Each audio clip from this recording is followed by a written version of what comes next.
Loans ఇచ్చే కంపెనీలు అంటే ఎక్కువ అన్ఆర్గనైజ్డ్ సెక్టార్లో కాల్ మనీ అని చెప్పేసి ఆ లోన్ యాప్స్ నుంచి విపరీతమైనటువంటి టార్చర్లు తట్టుకోలేక చాలా మంది ఆత్మహత్యలు చేసుకుంటారు. అండ్ మోర్ ఓవర్ కొంతమంది రౌడీలు నేర్చుకొని లోన్ రికవరీ ఏజెంట్లు వస్తారు. వాళ్ళు లోన్ తీసుకున్నప్పుడు ఏమో అమ్మాయితో ఫోన్ చేపిస్తాడు స్వీట్ వాయిస్, మీకు లోన్ రిక్వైర్మెంట్ ఉందా అని చెప్పేసి.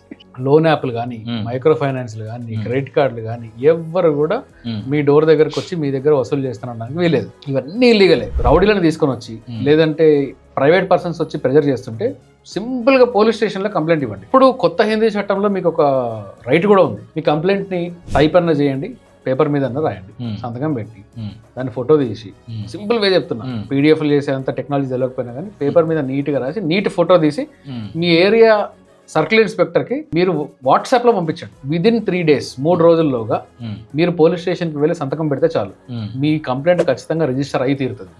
మీ కంప్లైంట్ మీద వాళ్ళు యాక్షన్ చేసి తీరాలి.